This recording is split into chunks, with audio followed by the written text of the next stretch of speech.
जय श्री कृष्णा। आज है कामदा एकादशी और मैं आपको सुनाने जा रही हूँ कामदा एकादशी की व्रत कथा। इस एकादशी की पौराणिक कथा भगवान राम के पूर्वज राजा दिलीप ने भी गुरु वशिष्ठ से सुनी थी। कथा के अनुसार प्राचीन काल में पुंडरीक नाम का एक राजा राज्य करता था। वह भोगीपुर नगर में रहता था। राजा प्रजा के लिए कोई काम नहीं करता था और किसी भी तरह प्रजा का ध्यान भी नहीं रखता था। हर वक्त भोग विलास में डूबा रहता था। उसके ही राज्य में एक पति पत्नी रहा करते थे जिनका नाम ललित और ललिता था। दोनों आपस में सच्चा प्यार करते थे। ललित राजा के यहाँ संगीत सुनाता था। एक दिन राजा की सभा में ललित संगीत सुना रहा था। तभी उसका ध्यान अपनी पत्नी की ओर चला गया और उसका स्वर बिगड़ गया। इसे देखकर राजा पुंडरीक उस पर क्रोधित हो गए और उनका क्रोध साथ में आसमान पर पहुंच गया। राजा इतना क्रोधित हुआ कि उसने क्रोध में आकर ललित को राक्षस बनने का श्राप दे दिया।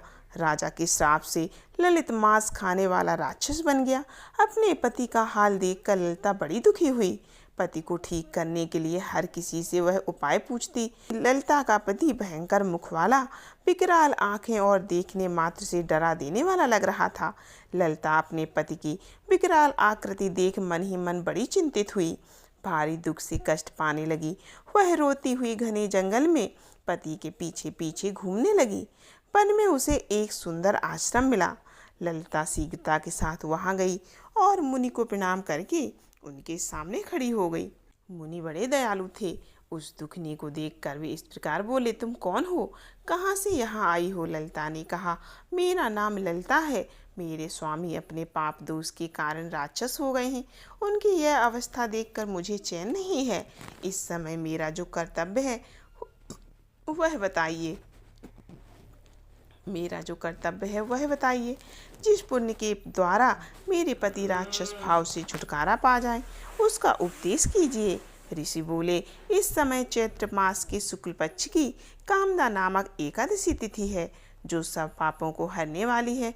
इस व्रत का जो पुण्य हो उसे अपने स्वामी को दे डालो। पुण्य देने भर क्षण मात्र से ही तुम्हारे पति का श्राप दूर हो जाएगा। मुनि का यह वचन सुनकर ललिता को बड़ा हर्ष हुआ।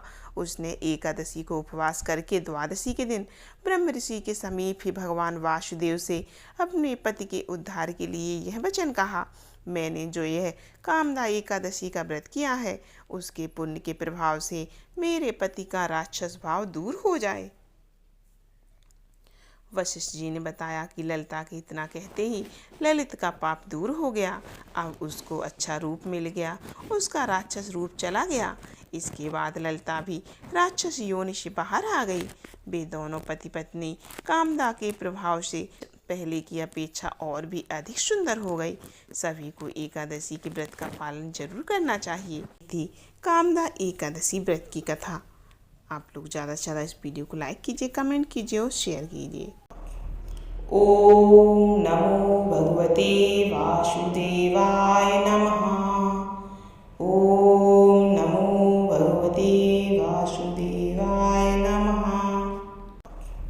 ओम नमो भगवते वासुदेवाय नमः। ओम नमो भगवते वासुदेवाय नमः। ओम नमो भगवते वासुदेवाय नमः। ओम नमो भगवते वासुदेवाय नमः। ओम नमो भगवते वासुदेवाय नमः। ओम नमो भगवते वासुदेवाय नमः। ओम नमो भगवते वासुदेवाय नमः। ओम नमो भगवते वासुदेवाय नमः। ओम नमो भगवते वासुदेवाय नमः। ओम नमो भगवते वासुदेवाय नमः। ओम नमो भगवते वासुदेवाय नमः। ओम नमो भगवते वासुदेवाय नमः। ओम नमो भगवते वासुदेवाय नमः।